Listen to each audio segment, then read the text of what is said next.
Hi guys, Lee Calvert, Hassan Company Realtors. Welcome to my June edition of Good to Know. Super beautiful day. I'm here at Matrix Roofing this month. Recently I've been finding a few houses that have had a lot of issues with their roof, either a granular loss, moss buildup and so forth. Granular loss for all different reasons. And so I just want to come down to Matrix and bring you along. I'm going to chat to them about what I'm seeing and really what they're seeing, and hopefully give you an insight of what to look for. So we're going to head in there now and go chat to them. Alright guys, so we're here at Matrix Roofing with Wendy, the owner. She's going to chat to us a little bit about shingles. So Wendy, I've just been mentioning that I've seen a lot of granular loss, moss buildup, and I kind of wanted to really get your insight on the concerns. What should we be looking for?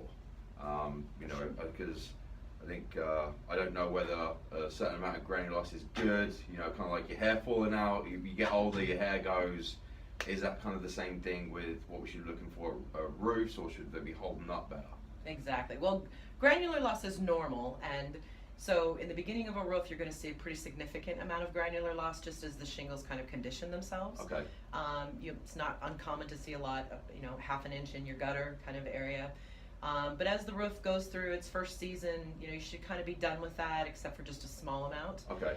If you start to see a significant amount of granular loss, and we start to see the gutters fill up again, you start to see maybe a color change in the shingle. What kind of color change? Well, like maybe your color of your roof is black, and maybe you start to see patches of gray. Okay.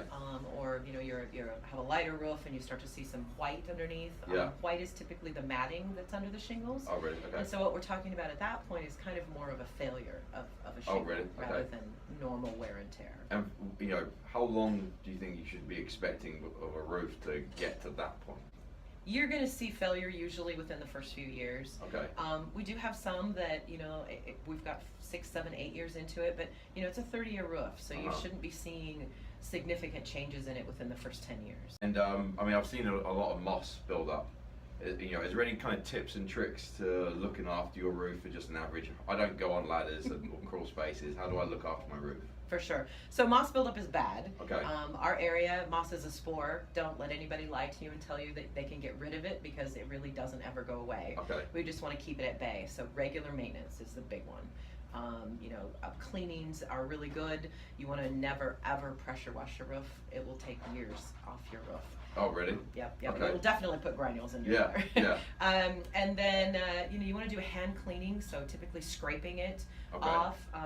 Our company does maintenance for roofs, and we use wire brushes. People get a little scared about that, but we use them gingerly and in the right areas. Moss will grow on the end of the shingles sometimes if it's a heavy area, but you want to get all that off. Have your gutters cleaned out so that it goes away, and then treat it with a nice moss kill. Is that like a once a year thing, or are we talking like every few years? Really depends on your tree cover of your area. So if you've got a really bad roof, you probably want to have a cleaning spring and fall is typically what we recommend. We have some customers that go 4 times a year just because of the trees. Okay. All right. Yeah. So visually, look out for any color patches on your roof. Look out for moss, and if you see color patches, it's not always a bad thing, but maybe just know about it, what's going on. So hopefully that's helpful for you guys. It's helpful for me, I know that. Thank you, Wendy. Absolutely. And I'll see you guys next month.